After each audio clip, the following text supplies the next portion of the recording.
बात पूछती हूँ और ये बात कई बार आप पे आरोप लगे हैं कि आपका जो मॉडल है चुनाव जीतने का वो ये है कि फ्री बिजली, फ्री पानी।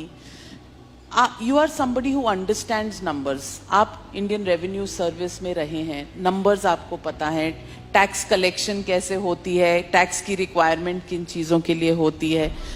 क्या ये फ्री के जो पॉपुलिस्ट बांटने की इलेक्शंस के दौरान जो ये एक आदत सी पॉलिटिकल पार्टीज में बन गई है, क्या ये लॉन्ग टर्म सस्टेनेबल है? क्या ये गुड पॉलिटिक्स है?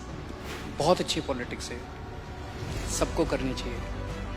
मैं आपको बताता हूँ क्यों। इसकी इकोनॉमिक्स भी समझाता हूँ आपको और इसकी पॉलिटिक्स भी समझाता हूँ आपको। सबसे पहली बेसिक बात, इन सारे मंत्रियों को और इन सारे एमएलएस को बिजली फ्री मिलती है। इनको जब बिजली फ्री मिलती है तो उसको फ्री भी नहीं बोलते, और जब जनता को, इनको 4-4 हजार यूनिट बिजली फ्री मिलती है महीने की, और मैं जनता को 200 यूनिट फ्री बिजली देता हूं तो इनको सबको तकलीफ होती है। क्यों? अगर इन मंत्रियों को जो फैसिलिटी मिलती है मैं अपनी जनता को देना चाहता हूं तो इनको क्यों तकलीफ होती है? इन सारे मंत्रियों को और एमएलएज और एमपीज का सारा इलाज का खर्चा फ्री है। कोई बीमार हो जाए इनके घर का सारा फ्री है। तो अगर मैंने अपने दिल्ली के लोगों का इलाज फ्री कर दिया तो इनको क्यों तकलीफ होती है? जो जो चीजें इन मंत्रियों को और इन संतरियों को मिलती है मैं अपने लोगों को देना चाहता हूं, नंबर 1। दूसरी चीज, अगर मैं, एक समय था जब मैंने सुना था कि राजनीति के अंदर एक समय था जब फ्री बांटते थे, और फ्री बांटने का पैसा कहां से आता था? सरकार लोन लेती थी और लोन लेके उस पैसे से फ्री बांटते थे। That is not good economics.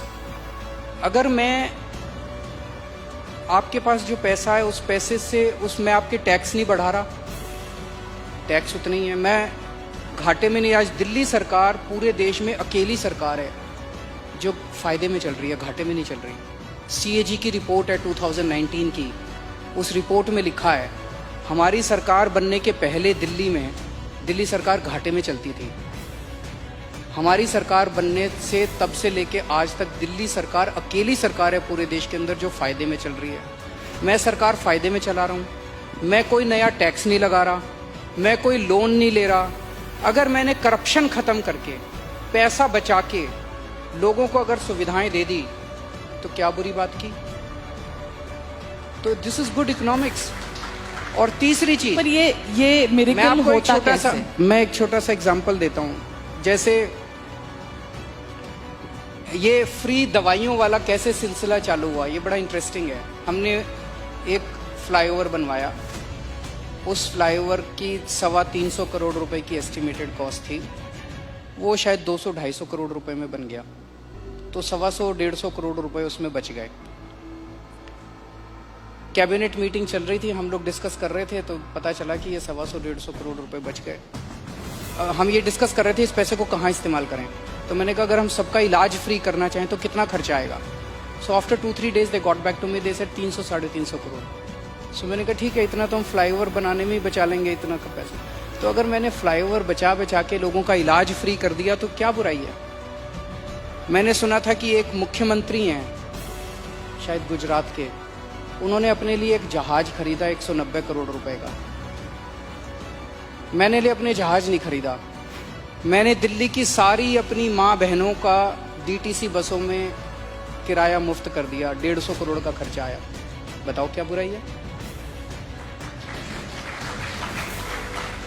So good politics and good economics, ये कर रहे हैं हम लोग। तो आपके पास ये कौन सा ऐसा फॉर्मूला है जिससे आप फ्री में भी देते हैं फिर भी आपकी सरकार जो है वो घाटे में नहीं, फायदे में है? ईमानदारी, सही नियत, बस, और कुछ नहीं है। मैं बहुत छोटा हूँ, मेरा एक्सपीरियंस भी बहुत छोटा है, लेकिन मेरा 5-7 साल का सरकार चलाने का एक्सपीरियंस ये कहता है कि किसी भी सरकार में पैसे की कमी नहीं है।